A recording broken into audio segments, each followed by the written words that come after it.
I'm Rob Hendry. My story is quite a bit different than Brian's. I was raised cradle Catholic, went to 10 schools from kindergarten through 12th grade, most of them Catholic. Went my first year to college to a Catholic college and was still attending Mass through that first year of college. Flunked out, and that's when I started drifting away a little bit. I went through a computer school, I went into the Army, so on and so forth, got married outside, not outside the church, got married in the church, but to a non-Catholic, which quickly pulled me away from the church even further. That marriage didn't last very long at all. I found out years later, my father was very successful with Westinghouse, so I found out 20 years after the marriage that she married me because Dad had money, which really gave me a boost to my ego, let me tell you what. But anyway, went through a second marriage that I have children from, again, a non-successful marriage. But towards the end of that marriage, I got a phone call from the University of Memphis. I can't think of his name. It just went brain dead. Anyway, got a call from the University of Memphis if I wanted to go on the NCAA trip to Notre Dame for basketball. And I get to the airport here in Memphis, and I'm looking around, because this is all the high rollers, okay? I'm looking around, I'm seeing nothing but gold Rolexes, $2,000 suits, you know, diamond rings that needed wheelbarrows, the whole deal. And my wife and I are sitting there thinking, we're pretty much out of place. And about that point, this guy's about 6'3", 6'4", comes walking into the room. He's carrying a megaphone with a leprechaun in it. And he's got tiger paws on his saddle Oxfords, okay? And he's got a sateen jacket with buttons all over it. And I meet him, Rami Hammond, okay? Well, Rob Hendry, Rami Hammond, we ended up sitting on the plane together, sat in hotel rooms next to each other, went out to dinner, and I found out the next morning, Rami, doesn't matter where he is, goes to daily Mass. So that kind of recorded in my brain. I didn't go with him at first. It wasn't until we went to Maui a couple years later that I started going to daily Mass with him. And I started aching for coming back to the church. He never said a word. He never said, hey, Rob, why don't you come back to the church? Nothing. It was his example of going to daily Mass. So think about your examples, guys. His example of going to daily Mass. I went through a second divorce, was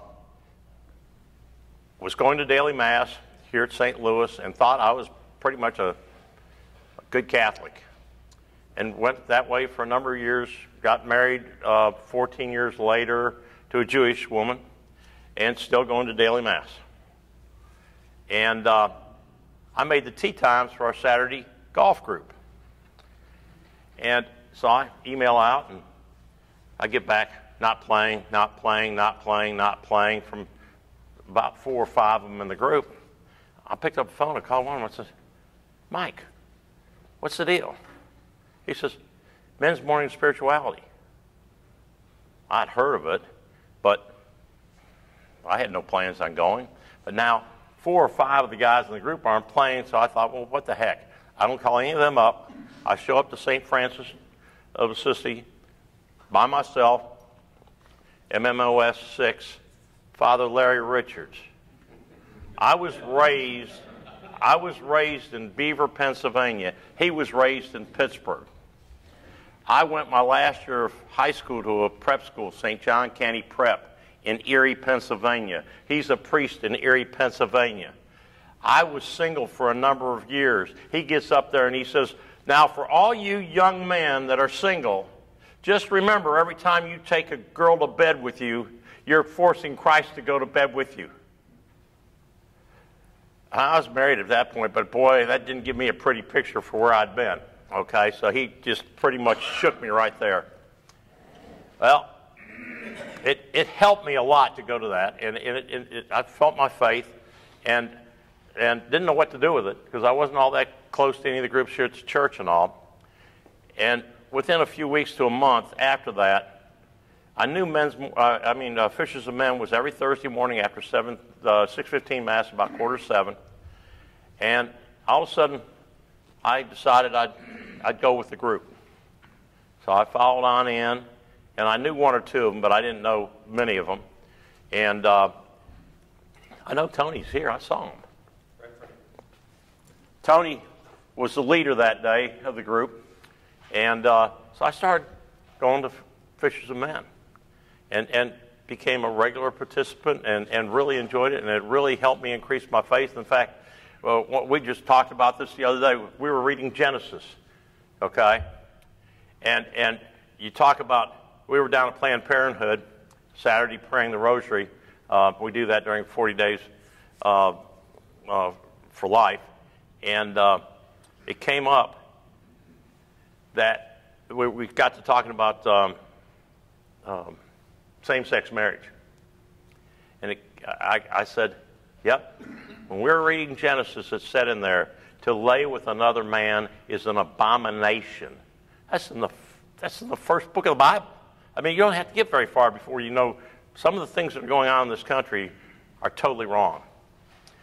I actually, and this is something that I need a lot of prayers from every one of you in this room, had something happen. My wife and I have on our phones a little app called Life 360, which keeps track of where each is in case something happens. You know, you can. Well, my wife said, "What were you doing in Midtown?" She's pro-choice. And I told her. We were praying the rosary in front of Planned Parenthood. I need a lot of prayers, guys, because that upset her a lot, because she felt like we were fighting each other. And I'm not wavering. So I need a lot of prayers to help her digest and handle what she gathered up there. That's just kind of a by story. Going back to where I was, so Fishers of Men, about 2 or 3 months later, the guys, most of the same guys that I was meeting at Fishers of Men with, were staying after Mass on Saturday mornings and saying morning prayers and the rosary. I thought, well, I'm going to stay with them. So I stayed with them, and they said, come on with us. We're going to Chick-fil-A. So I go to Chick-fil-A, and they all sit around and BS about what they did all week long, and then they get down to some prayers, and they start talking about in their faith what they did that week. Had no idea what they were doing. No idea whatsoever. But they all had this little blue card, okay? So finally, after a number of weeks of going through this with them and talking about what I was doing, you know, I was trying to go to church and be the right guy and do the right things and so on and so forth. So I, one Saturday, kind of look over. I'm a salesman. I can read upside down at 30 feet without my glasses on. If it's something I want to read, let me tell you. Okay? So I look over and I see Cursillo. Didn't ask anybody. I kept on meaning to look it up. The following Wednesday, I finally decided to look up Cursillo and put in Cursillo, Memphis, and I read a little bit about it. And I saw where there was a Cursillo coming up in a few weeks. I thought, maybe I should do it. I was too big a chicken. There's no way I would have done it. You know, I'd already pushed myself to get the Fishers. Then I pushed myself again to join this group in front of the church saying the rosary every Saturday morning. But I just go away for a weekend and not know what's going on and so on and so forth. I just didn't have the nerve. So that Saturday morning, we're sitting there at the table, and we get up from the table at Chick-fil-A. I can remember where I was sitting. I can remember where Rick Alsabrook, I know most of you in this room know Rick. Rick's sitting right across the table from me. And when we stand up, he looks at me, he says, have you thought about making Cursillo? You talk about the Holy Spirit, guys. Huh? Talk about the Holy Spirit. I was meant to make Cursillo that year, that fall. And I made Cursillo,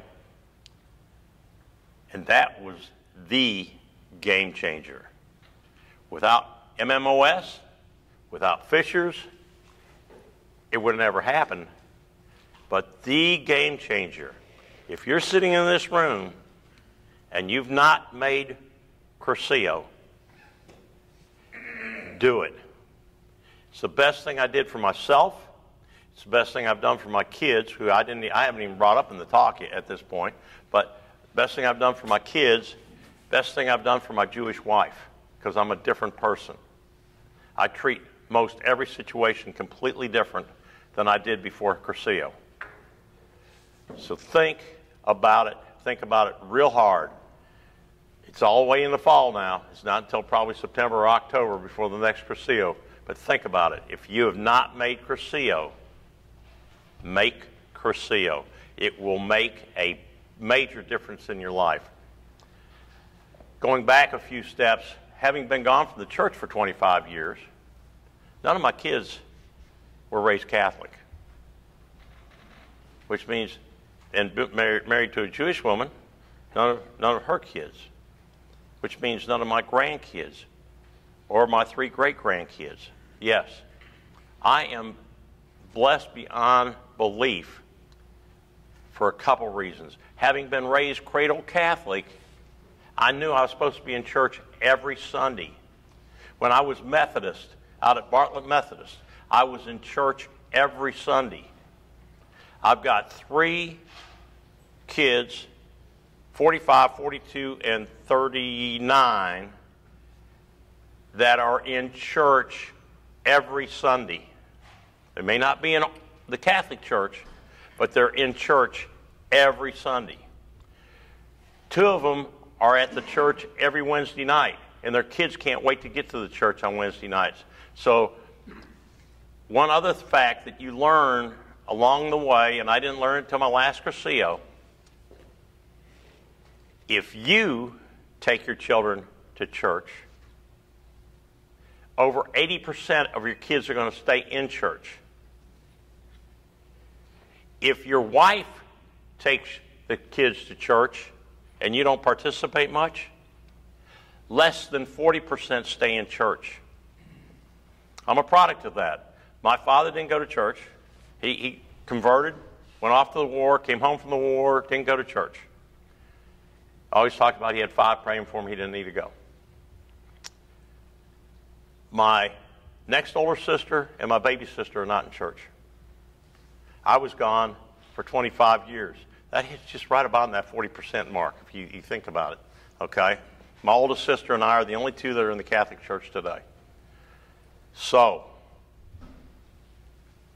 you have to be the priest of your family, including your grandkids. My grandkids and my kids all know I'm in church every day. Every morning when I get into the church, send an email with a prayer for the couple to my wife. I have a Jewish daughter-in-law, stepson's wife, who's pregnant. I send a prayer to her every morning for a safe pregnancy. My granddaughter just gave birth 3 weeks ago to my first great-grandson, my 3rd great-grandchild, but my first great-grandson. I send a email to her every morning for the healthy baby and the raising of the baby and so on and so forth, every day. Occasionally I'll throw one off that will be the couple's prayer to all the ones that are married. Occasionally I'll throw off one that's a specific prayer for one of my grandkids. Guys, it's our responsibility to make sure our family has a good path to getting to heaven. And if we are not the leader, whether you're a grandfather, a great-grandfather, a dad, or about to be a dad, if you're not the leader, you're not living up to what he expects of us every day. That's what's expected of us. We're expected to be the leader, whether you like it or not. That's your job.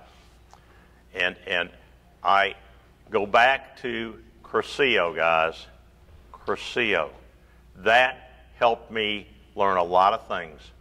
How many of you are aware that during communion, when the priest calls upon the Holy Spirit and the angels and the saints, how many of you are aware that those angels and saints include your dead parents, grandparents, whoever? All your dead relatives are being called, if they're in heaven, to come down. I'm going to tell you a powerful story about that. I had just heard it for the first time at Cursillo. I made Cursillo, now I've been on 3 teams, so it was either the second or third Cursillo that I was at. I had been noticing, and I know a lot of you know Robert Krause. Robert lost his wife about 5, 6, 7 years ago. I'd been noticing Robert had always been just a little sad in church because he goes to daily Mass, 6:15 Mass. I see him all the time. And I'd been noticing that he was kind of sullen and just not real himself. And then I started noticing how he had a smile on his face. Well, I go to the Cursillo. I'm told we're calling upon Mom and Dad are coming down with me and so on and so forth. And so my doctor's appointment was 2 weeks after that. I go in, and I said to Robert, Robert, I know why you've been smiling lately. He says, why is that? I said, because Kay has come down with you. He shuts the door real quick. He gets tears in his eyes. He said, Rob, I had no idea. All I can tell you is about a month, 6 weeks ago, I'm sitting in church, and all of a sudden, Kay's there with me. I can feel her. I can feel like I can talk to her. She's right there with me. I don't know if that meant she just got out of purgatory. I don't know what that meant. But it hit him without the knowledge, guys. Without the knowledge, it hit him. These are things that you learn about your faith that even being a cradle Catholic and being back for 25 years, I wouldn't have a clue of. Make it to MMOS.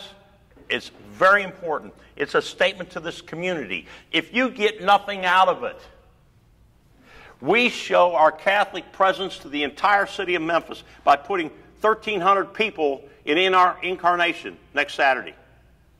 That is a powerful witness. So, MMOS, fishers if you can, but don't one of you miss the opportunity, if you've not already made it, of making it to Cursillo. Dei Caloris.